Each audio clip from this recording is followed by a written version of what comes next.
Yes,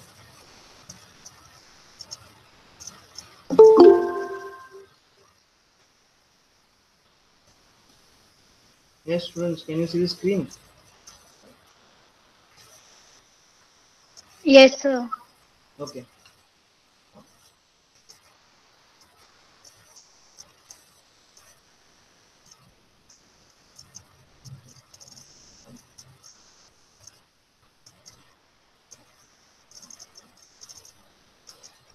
Okay, this is where we had stopped in the previous class. Okay, so three methods of scheduling. One is continuity, lighting, and pulsing. Just a small recap what it is. So continuity, continuously we are having the ad throughout the year. Okay, with the same frequency of showing. So there is no much difference. So in the sense, if you are playing two ads a day or two ads a week, so that will be continuing throughout the year. There will be no breakage in between. But flighting, so you have your ads for certain months and then you have a break, then have a ads for certain months, then have a break. So this is what is called as flighting. Then next is pulsing, where it is the combination of both continuity as well as flighting. If you combine both, we are getting the pulsing.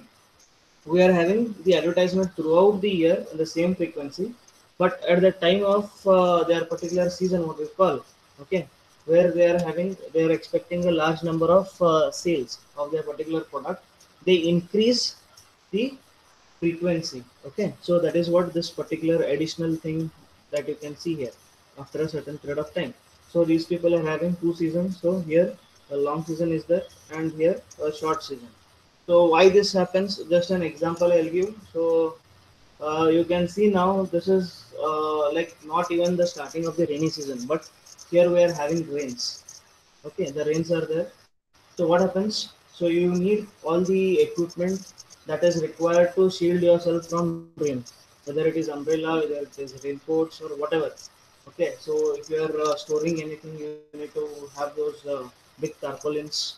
Okay, so all these things, when and how they are used, okay, is defined basically. So when the rains are there, we are using all these things. So if you are not having your umbrella, if it is broken, you go and buy a new one. So you can start seeing umbrellas in the shops as of now. Okay, but this is not the rainy season. So now, but still you can have your ad so that people, because it's the need of the hour, they need umbrellas or raincoats now. So if you start showing your ads, so this time they'll go and buy, because whenever they think of umbrella, they'll remember your brand.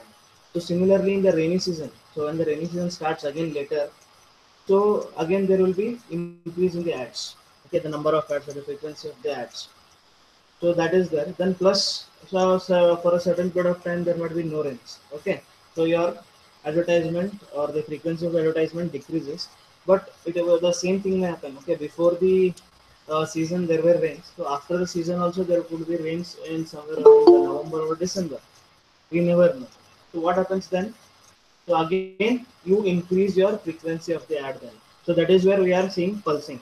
Just an example, if you are having a lot of money and you're showing the ads for throughout the year, but you'll increase the frequency of the ad when you feel your uh, purchase of your product is increasing due to certain reasons. So whatever it could be. So for example, again, so in this particular pandemic, we are using sanitizers. But before the pandemic, how many of us used to have used sanitizers? Very rarely. Okay, or many of us have not used even once. But now we are using many times a day. Okay, if we are going out, if we are going to colleges, offices, somewhere outside. So any shops also, everyone is having a bottle of sanitizer at the entrance. So they'll ask you while moving in to use that particular sanitizer, they'll check your temperatures and they'll allow you to move inside. So who had thought like the use of sanitizer would be so extensive? Okay, so similarly, based on the particular situation, okay, particular conditions, so we are increasing and decreasing the frequency of the ads. Okay, next, coming to the reach versus frequency. So this is a kind of a trade-off. Means what do you mean by trade-off? So if you want to increase the reach, so your frequency decreases. Okay, if you want to increase the frequency, your reach decreases. How? So that is what it is given. It's a dilemma of trade-off between reach versus frequency. So what is reach and what is frequency? So again, I'll give it to you. It is written over there. The advertisers must decide whether to have the message seen or heard by more people. So many people hearing or seeing it for the first time is the reach.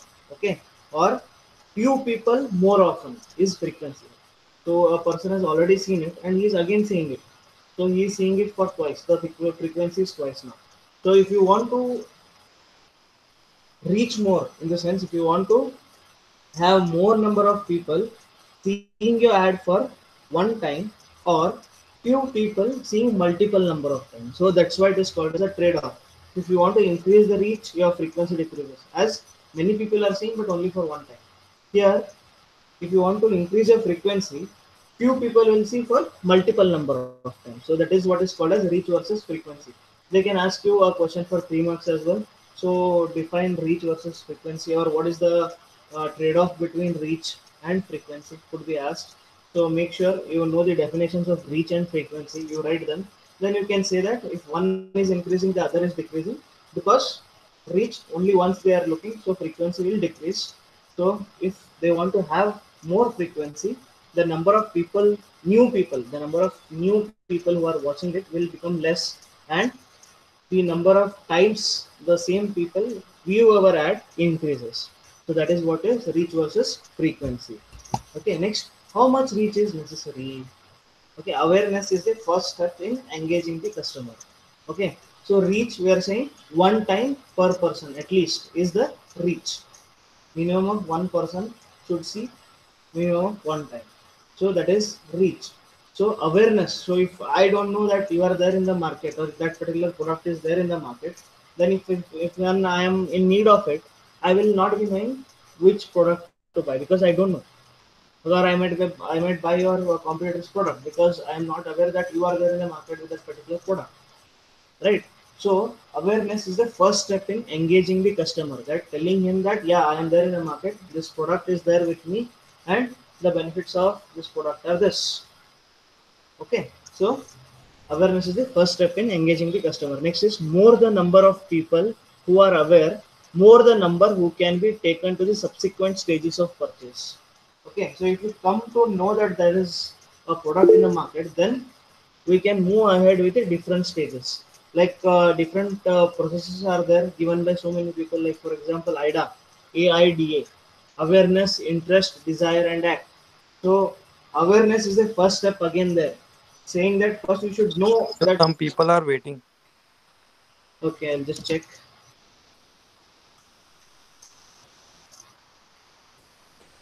Okay, there is no one as such. I'll wait for few seconds here. So just tell them, those who are waiting, to join now. You can message them first.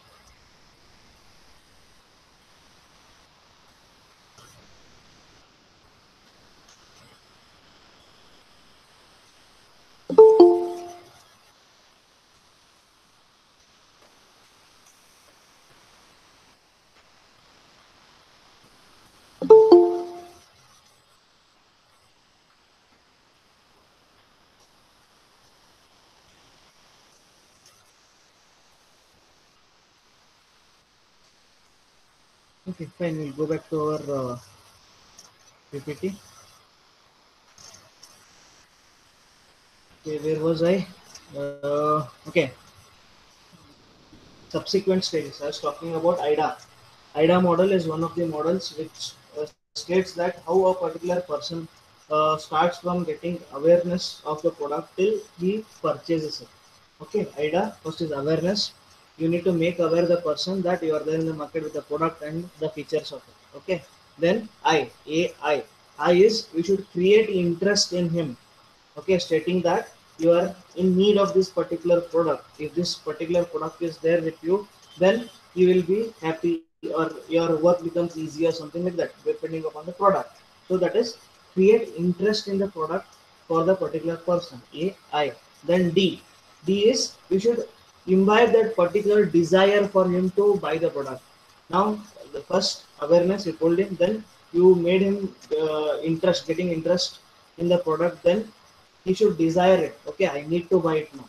So it depends on the price, whether he could afford it or not, or like based on the availability, whether it is available or not. Even if you want to buy, if it is not available, he needs to wait. Similarly, if he is not having the adequate amount to buy it, so he needs to wait till he accumulates that much amount of money. Okay, so desire. So you need to make sure that he is having a desire to buy it. Then the last thing is act. Act is the process of buying. Is act. AIDA. So similarly, subsequent stages in the thing, there are many things again. Okay, even we saw in the Dagmar model also in the previous module. So there was also one hierarchical model where it gave something. Okay, so we have already seen that. We will not go much there. So this IDA was covered, I think, somewhere in your second semester, but I'm just refreshing it. Okay, next is achieving awareness requires reach. In a sense, more people you make aware, okay, the more number of people you make aware, it is good for your product. So similarly, so the number of people whom you go more and more, your reach is increasing. That is what is called as reach. So new products need a very high level of reach because new products are there in the market, uh, and many people will not be knowing that those are there and what are the uses of it. Okay, next is high reach is also needed during the trial stage when promotions are planned. Okay, so at the time of trial is done, okay, in a particular small area will be chosen, your product is introduced there, then you are having a trial of what is happening, what do you think is actually going on over there or no, or any new problems we are facing there. So this is called as trial. At that particular time, for people to go and buy it, just like that, as it is a new product, the chances are very less. Because if you are like, for example, if you're coming up with a new soft drink, okay, or a cold drink, basically soft drink, okay. So what happens? People already know there are so many big brands in the market. So if you are new mover in the market, why will people buy your product? Unless you do a extensive uh, ad campaign or promotional campaign. So you should make sure that people see your product multiple number of times, and a sense of trust should be built with them, so that they should feel that okay, nothing will happen if I consume this particular soft drink. Okay, then only they'll buy. If you think that if you're coming new into the market and if you're not creating that trust, will anybody buy your product? Right, because better alternatives are available with proven trust, as well as the taste. They know what quantity it is available at what price and where all it is available. So why will they buy your product? They won't even attempt. Okay, so to make that particular attempt to buy your product, you need to create a sense of trust. There should be multiple ads shown. Okay, that's why people use ambassadors. Okay, who are brand ambassadors? The people who are well known, okay, in the masses, like film stars, like cricketers. So these people are taken into the ads so that many people trust them. And so when they are saying that okay, buy this particular product, exactly, you may not buy every time, but you could at least make an attempt to try once, right? So that's why a sense of trust is built in people. Okay, the challenge is that there is no known way of determining how much reach is required to achieve levels of awareness, attitude change, or buying intention. So you never know how much of reach is to be needed to have a desired number of products to be sold. So if I tell 100 people that I am coming with my particular product, I cannot predict that out of 100 how many will buy. It could be one, it could be 10, it could be two, it could be 15. We never know. So similarly, so you have to make maximum efforts to reach maximum people so that you reach very nearer to your goal. Okay, that is what we can say. So you cannot predict that how many people out of the whole reach will buy your product or try your product. Okay, next, what frequency level is needed. So we saw just what reach is needed. So now we are looking at what frequency level is needed. Okay, the frequency here is defined as the number of times one is exposed to the media vehicle, so not necessarily to the ad itself. Okay, why we say this is we'll see in the subsequent points, but what we mean by this is here in terms of frequency we say how many times, if for example a particular TV channel you are watching, so how many times are you watching that particular TV channel in a day? Okay, that is what they are taking as frequency level and not a particular ad here. Why, I'll tell you. Okay, the audience for a commercial dropped by 12 to 40% than that for the program. Okay, if the program is not that interesting for today, okay, for example, a particular serial is there, and the people are feeling that it's not that good for this particular episode.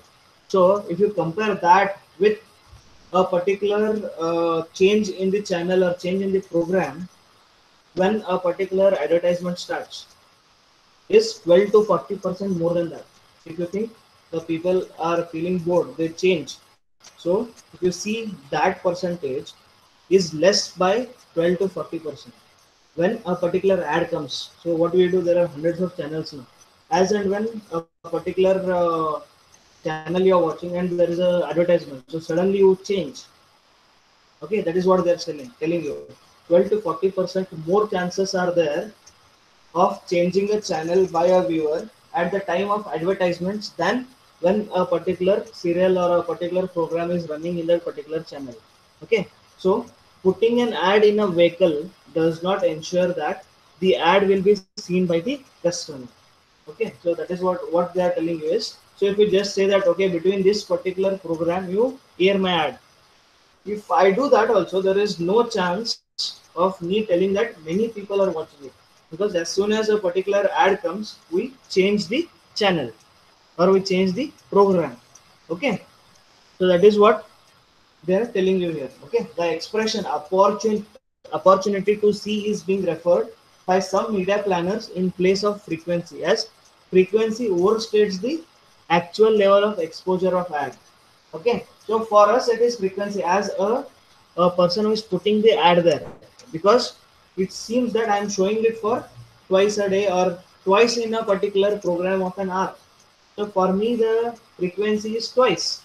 But for the viewer on the other end, if I am continuously changing a channel when a particular ad is coming, so it is an opportunity to see. But there is no hard and fast rule that I have seen or I have to see it. Even I cannot confirm that I have seen it or not as a viewer and not as a publisher. Okay, that is what we call it as opportunity to see. So opportunity was given by showing that particular ad, but you could utilize that particular opportunity or you could forego it by changing a channel. Okay, so next, according to media and advertisers, one exposure to vehicle constitutes reach. Given that this exposure must occur for the viewer even to have an opportunity to see the ad. So what I explained now is only told. Okay, so in media we feel that okay, one person if he sees for once, a reach is established. But to have that, we cannot say that when we publish that particular ad in a particular channel, that doesn't mean all the people who are viewing the channel will see that ad. Okay, as we change the channels as soon as a particular advertisement is starting or being shown. Next, the frequency required to make an impact depends on creativity of the ad, the involvement of the receiver, noise, and other intervening factors. Okay, so creativity of the ad. If you feel that at a certain ads like Zuzu, if you remember the Zuzu ads, so if the ads used to come, we used to wait. Okay, what will be going on new, because they're coming up with new and improved ads. Okay, after a certain number of days, a new ad used to come. So is it a new ad or the old ad we used to see? Something we used to feel different and we would like to watch that particular ad. Okay, but some of them are there. Okay, if suddenly it came, we used to change. Okay, like for example, we Vodafone Idea. So some time ago they had a very big ad, we. So even like my own experience, me and my uh, family here, we were very irritated. Once we saw, then twice we saw, then because of that irritating ad, I don't know what was the irritating the voice or the frequency that was used. It was very irritating. So later on, even the company got to know that it is not working, and they cut down the size of that particular ad. If you remember, like last month or a few months back, you could have even seen that particular Vodafone Idea when they merged. So that particular ad was there. So it was very annoying. So if that comes, I used to change or somebody used to change, even if they did not have the intention to change, but we used to change. because it was that irritating.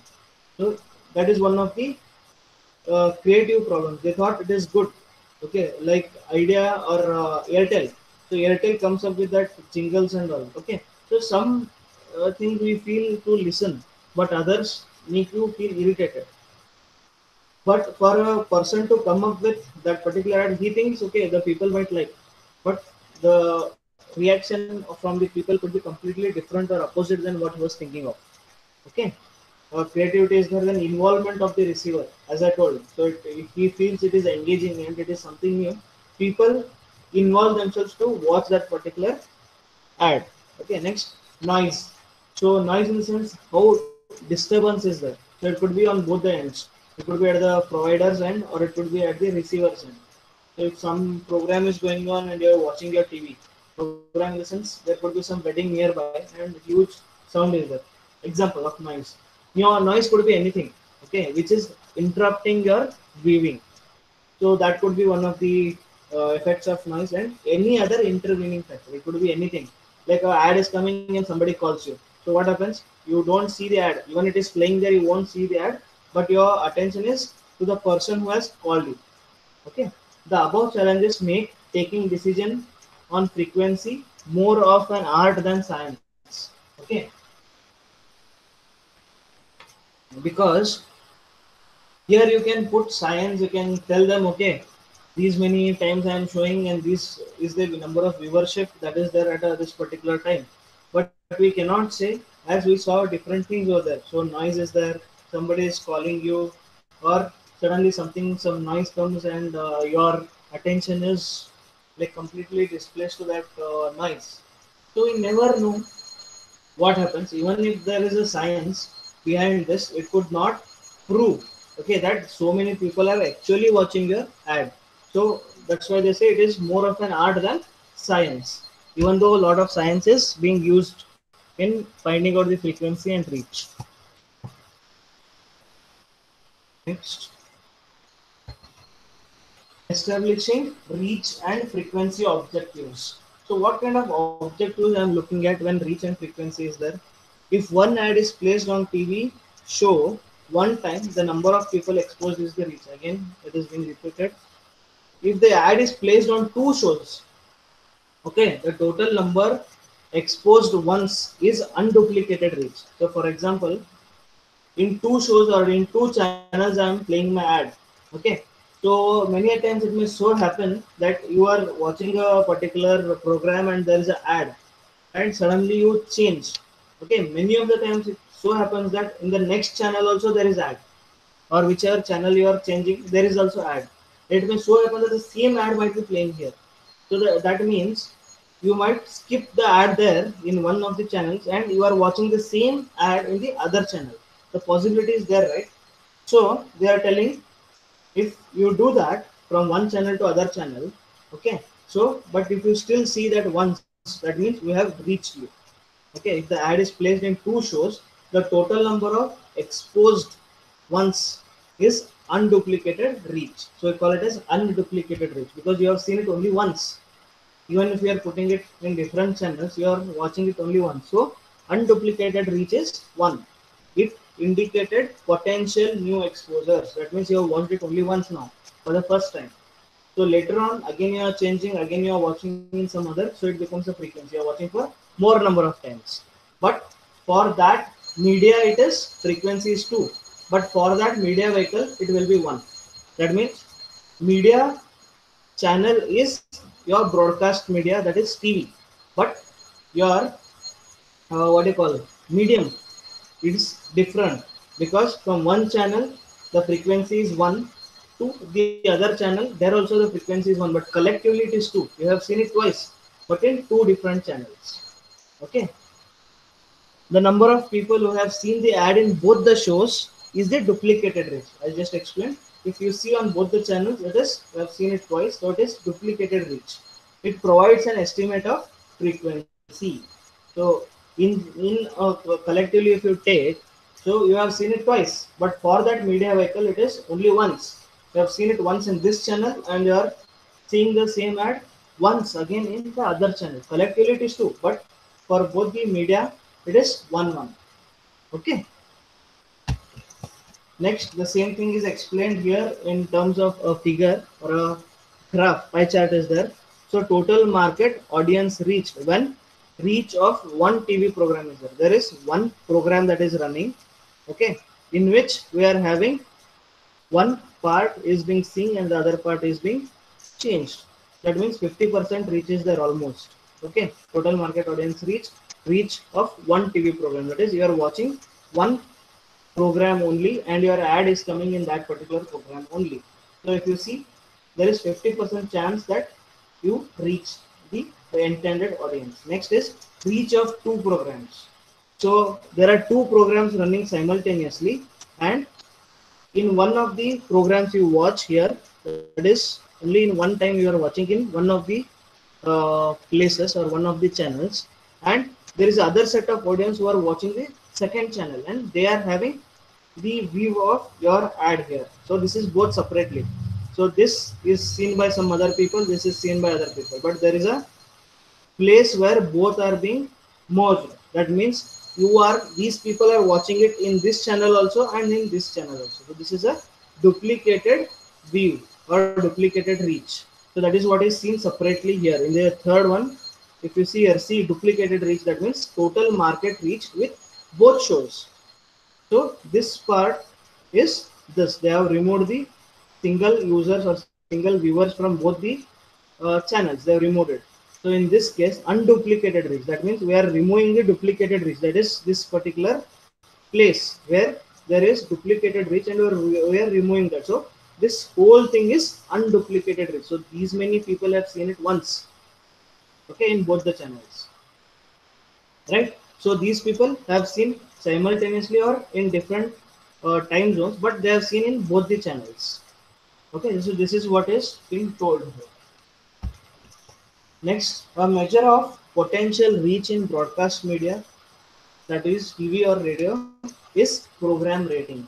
It is expressed as percentage. Okay, for an estimate, the total number of homes reached, multiply this percentage times the number of homes with TV. So what I mean this here is, we'll see it with an example here. If there are 109.5 million homes, okay, with TV, and a program has rating of 30, the number of homes it is reaching is 30 times 109, is 30 into 109.5 is equal to 32.85 million. We are reaching so many people. And this you can ask me, sir, how this particular rating is given and who gives this particular rating. So there are rating agencies, okay, like Reuters.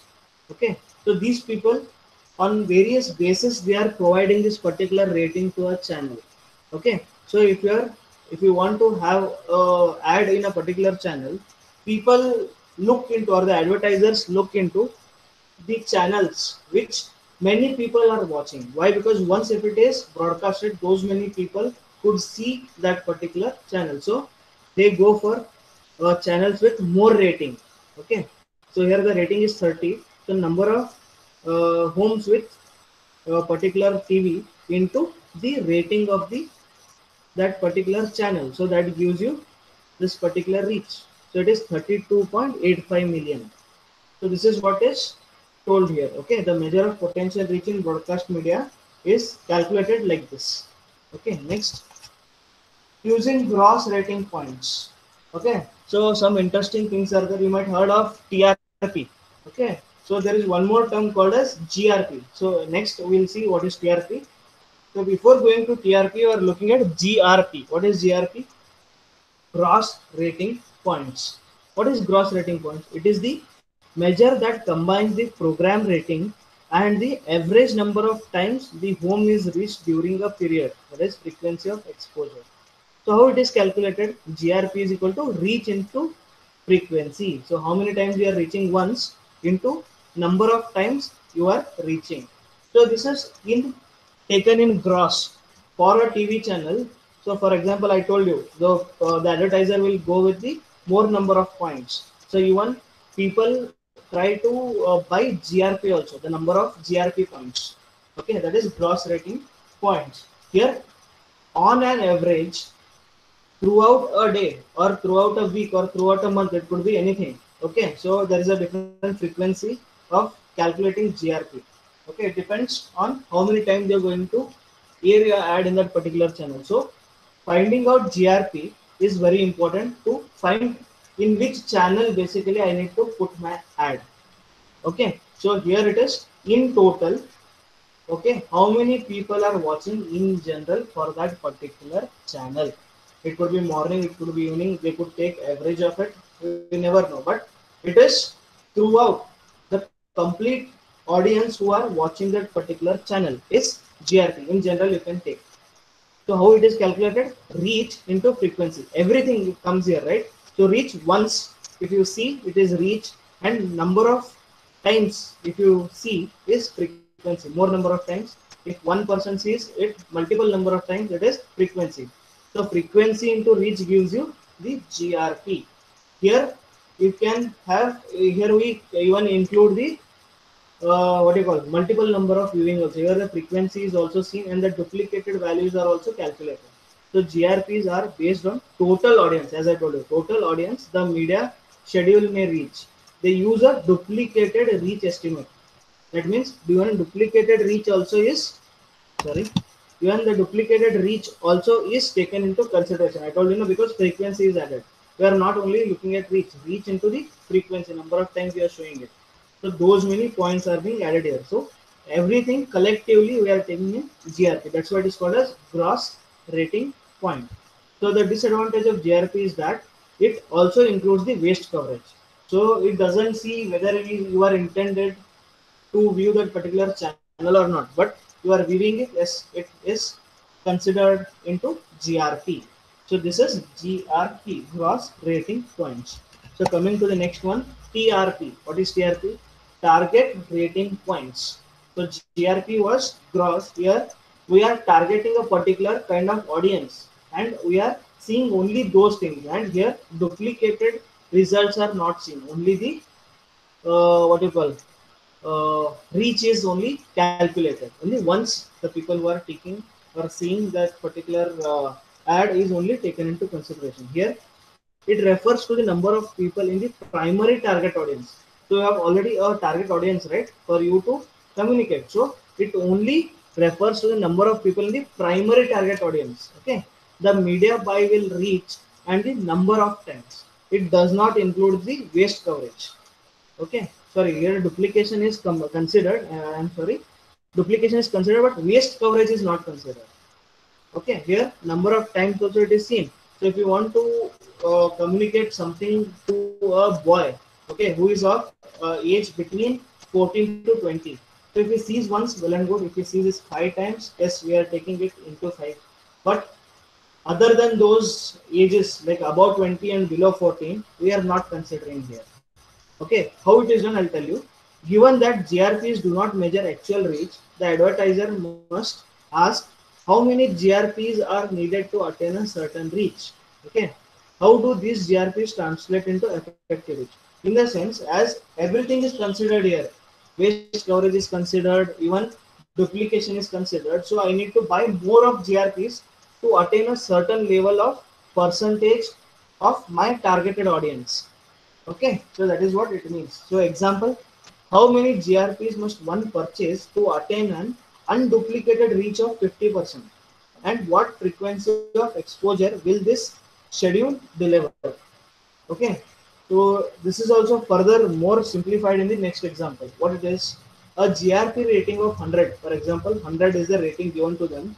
That means 100% of the target market was exposed, or 50% of the market was exposed twice, or 25% of the market was exposed 4 times, and so on.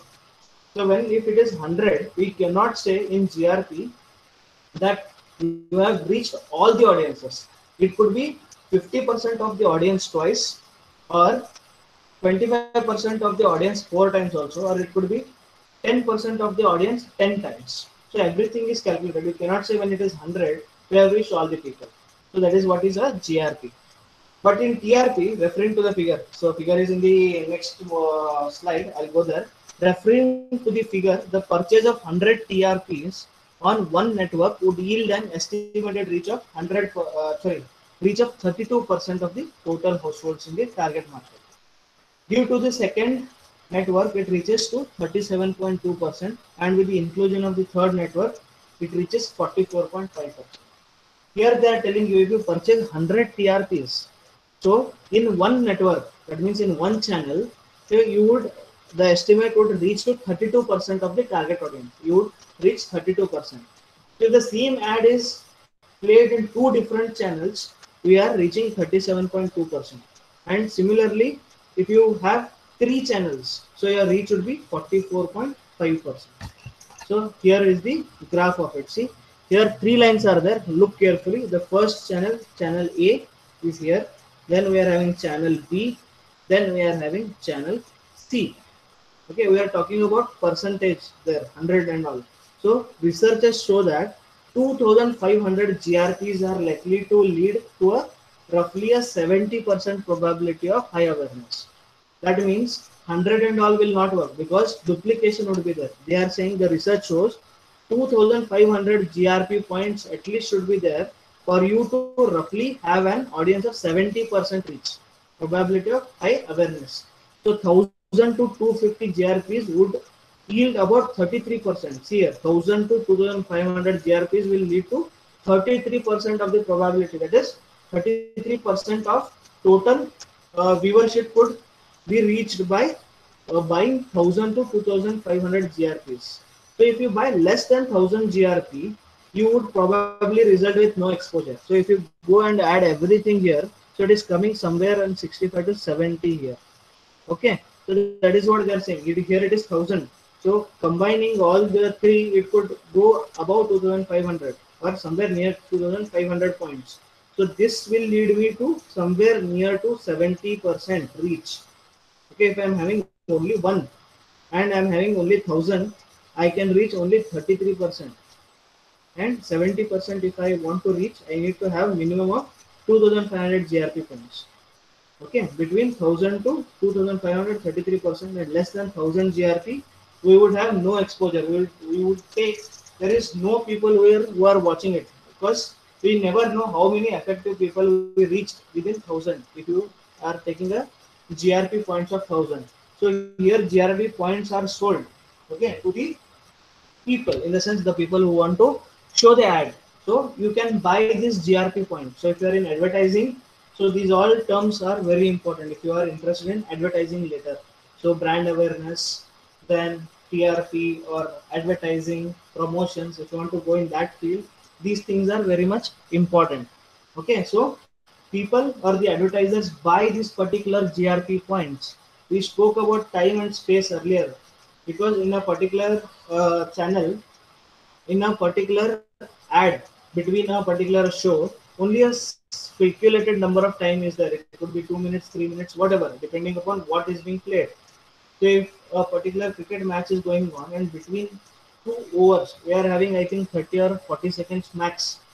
Okay, for everything arrangement to be done to ball for the next over. So within that 30 seconds, how many ads could be placed? And the GRP could be completely different over there. And the uh, amount to buy the GRP over there could be completely different than a different show. Because here the number of audiences are very high. So the GRP rating could be too high here for very few number of seconds. Because people in millions or tens of millions are watching that particular show at a time. So the reach or the GRP increases to a very large extent. That is what they are meaning there. And you need to buy minimum of 2500 GRPs to be effective or to reach minimum 70% of your audience. Next comes effective reach. What is effective reach?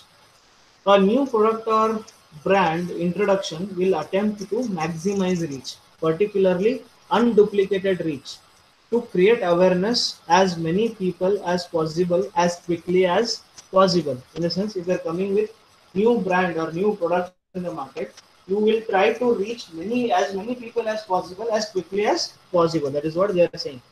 For a high involvement product or one whose benefits are not obvious, a certain level of frequency is needed to achieve effective reach. In the sense, just by reaching once, you may not create that interest for a particular person to buy. So that is what they are saying. First, as I'm new into the market, people should know that I'm there in the market. Then, to make him interest in my product, I need to show the ad for multiple number of times. That is, I need to have frequency here. Okay. So effective reach represents the percentage of a vehicle's audience reached at each effective frequency increment. If I increase my viewer, like showing of the ad from 2 to 3 times or 4 times in an hour or in a period of 4 hours or in a period of 12 hours, that is one day. Okay, so how many percentage, how many times I am increasing the frequency of a particular person to watch my particular ad? Then three number of exposures is considered to be minimum for the effectiveness to kick in. So minimum of 3 times you should see it for it to be effective. Okay, that is what one of the research shows here. Okay, minimum of 3 times. Okay, less than 3 is considered ineffective. So you see it, you forget it. So minimum of 3 times if you have seen, then only you remember. Somebody says, okay, you could recall the name at least. If you have seen it, thrice at least. Then 3 to 10 exposure is considered as effective reach. So to have a greater effect on the particular person, the person should have seen the ad for minimum of 3 to 10 times. Okay, then more than 10 is considered overexposure. If you show him a particular person, if you show him more than 10 times a particular ad, that is considered as overexposure, because he already knows, he has seen it for 10 times, he knows, he could even tell word by word what the advertisement is by that particular time. But if you show the same person again, it is considered ineffective, because whatever effort it should have had has already had on the particular person. If you further show him the ad, it could not be that effective to him. So, or it may so happen that he could be annoyed on seeing the same ads. Okay, sometimes you might have seen, very rarely this happens. So the same ad is again repeated multiple number of times consecutively. There is no other ad. Okay, the ad comes, again the same ad comes, again the same ad comes, 3 to 4 times. Happens very rarely, but it happens. Or even it may happen so that one ad is there, then they'll put some 2 3 ads, then again the same ad will come. That means they have told the frequency in a particular ad duration, you need to play twice or thrice, because they don't have any other ads. They are continuously showing it for 3 times or 4 times or 2 times in that particular time duration. Okay, that is what happens here. Then 3 was supposed to be good in 70s when customers were exposed to approximately 1,000 ads per day. Okay, in 70s, if you see, they used to have 1,000 advertisements per day when people used to see 1,000. But nowadays, that 1,000 has become 3,000 to 5,000 a day. Okay, so minimum of 12 exposures may be required to be effective or to be a particular ad effective. So that is what earlier it was 10 times. So above 10, it used to be said as overexposure. But nowadays, because the number of ads are increasing in TV, a particular person is exposed to 3,000 to 5,000 different ads a day. So that means he has to have 12 exposures at least, okay, to be effective. So that is what is shown in this particular diagram or this particular graph. Here if you can see the number of exposure, here it is 1 to 20 is given to you. Then here percentage reach. So if you a particular person, so as the frequency is less, the number of exposures are less, we are reaching many people. That is called as reach. We can meet many people or many people can see us. So only one, if you see, it is around 14 to very near to 15. Okay, this is 15 percentage of people you could reach only with one ad. If 2, it becomes somewhere around 13. With 3, it becomes somewhere around 11. So what we told to be effective, it should be between 3 to 10, right? So from 3 to 10, they are putting here as effective exposure. If only once, if he is seeing, he could have said it is, he could have said it is no exposure. Okay, because it is less than 1 here. So this part is less than 1, there is no exposure. Here from 1 to 3, they are saying ineffective exposure. The effect of that particular exposure is not that much as intended. The next is threshold of effectiveness. So at least 3 times, okay, the person just starts to recognize it. Okay, then from 3 to 10, it is effective exposure. They're saying reinforcement of effectiveness. We are stating that yes, it is good, it is good, it is good. So around 3 to 10, if you see it is effective. Then after 10, if you see it is excessive exposure. But nowadays, what we are saying, at least till 12, we have to see. So this effective from 10 to 12, it has increased. Okay, then if you go over than that, there could be a negative exposure. That means people get annoyed. They even if they want to buy, they could remember that annoyance when they are watching your ad. So they could say that I don't want to buy it because they are very much annoying. The psychological effect would happen. So more than 14 or more than 13, they should not see. Okay, there could be a negative exposure at this particular time. That is above 17 they have given. So more than 17 times if they are saying, okay, in a particular time duration, it could be a day or it could be a week, depending upon the type of advertisement. So there could be a negative exposure to it. So here, since ads do not know how many times the viewer will actually be exposed, they typically purchase GRPs that lead to more than 3 exposures to increase the likelihood of effective reach and frequency. So from 3, if you see how much, around 10%. So 10, if you see, there are only around 3 to 4% of the people for whom you are reaching. Okay, 10 times. It is only 3 to 4% of the people. So for 3, it is 10%, 10% reach. Okay, that is what is told here. If you go beyond that, so if you 12, if you see here, so it is somewhere around 1% of the people are exposed at least 12 times. I mean 12 times or 12 number of exposures. Then comes creative aspects and mood. So what are creative aspects? Creative aspects and mood. What are creative aspects? A strong creative campaign can increase the probability or possibility of success of a product significantly. So, as I told you, Zuzu. So, what is this particular thing has done? This particular ad has put an imprint in my head, saying that even that particular ad has stopped around 2 to 3 years back for Zuzu, or even more. But still, I give the same example because it was that creative. It made an impact on me that for creative ad, I am giving that particular example. Okay, or Tata Sky ad where it was a series of things that used to happen between a person who is selling that particular DTH and a girl who is trying to buy it. So they wanted to say that you can buy on a regular basis. It was 15 rupees a day. Tata Sky would have been bought. Again, this particular ad is being stopped now.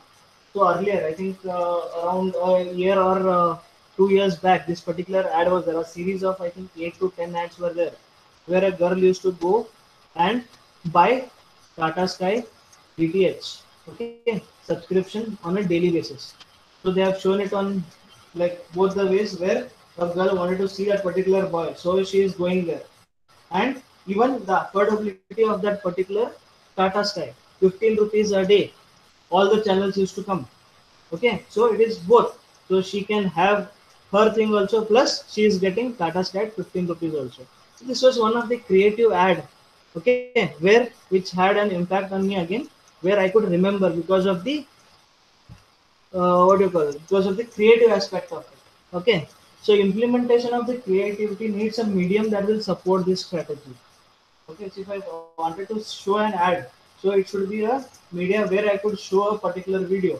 Okay, it should not be a radio or a FM where only voice goes. So if your message is intended in a way where only sound is enough, so you can choose those particular things. But sound or a visual effect is required, then you cannot go for a print media over there. So these are some of the creativity needs where if you want to show your creativity in a certain way, a certain medium only is required. So example, teleshopping ads effectively use TV medium for a demonstration. Okay, I gave you this example where if you want to show a demonstration of how this particular product works, you need to have a TV medium only in a channel or in an advertisement. You need to show this, right? How a product works. We cannot have any other medium here because more effective the ad will be as we are showing the real product and how it is working. Okay, Volkswagen effectively used the print media for building awareness because they did not want to show how their car works. They just wanted to tell them, okay, these are the features and this is how the car looks. So a photo of the car and the features is more than enough for them. Then sometimes the media strategy to be pursued may drive the creative strategy, because the creative and the media department works closely. Because if you are having a budget constraint or no budget constraint, both, so your creativity depends on that. So if you are having less budget and you want to just go for a print media on a less number of time, so what you do, you cannot go for a ad where a particular video could be seen. You could put all your creativity on a paper, on a print media. So if you are having a lot of money and lot of time, plus your creativity is too high, so you could go for a channel or a TV ad where you could show your creativity more better. As I told you, like in kind of a demonstration video, where it could be very effective to the people, showing how a particular product works. Okay, next is mood. So there goes creativity and mood, if you remember. So we saw creativity, now mood. Certain media enhances the creativity of a message because they create a mood that carries over to the communication or perception of message placed within them. So for example, I could give you LIC. Okay, they would set a certain mood. They should show someone in an accident or someone has been dead, or they'll show the people. Okay, who are remaining here, like the person who died, he has left so many people. There are small kids, there are old age people at home, it could be his parents or whomever. Okay, so he needs to take care of those people, so they are focusing more on your life. So you are gone as of now, but what about the people who were dependent on you? So have an LIC policy. So that was, they created a certain mood of what, of fear, stating that if you are not there tomorrow, so life is uncertain, because that's why they show a accident, or they'll just have a music of accident. Some accident is happening, done. Then a particular person is not there. A photo is shown with the garland, and people are crying there. So what happens to them when you are not there? So they are creating a particular mood, stating that if you are not there, what will happen to them? So what do you need to do? You need to go for a LIC policy.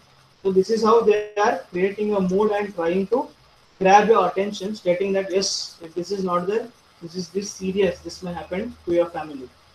Okay, example here, certain different examples could be given. Certain magazines like Femina, Government, and Society create a particular mood. Okay, because what all they will be covering? They will be covering ads related to ladies' products, food products, and lifestyle. Because these magazines are basically focused on female audience, or they have female readers. Okay, so what kind of things will be there? What kind of ads will be there? Ads related to ladies' products, food products, and lifestyle products.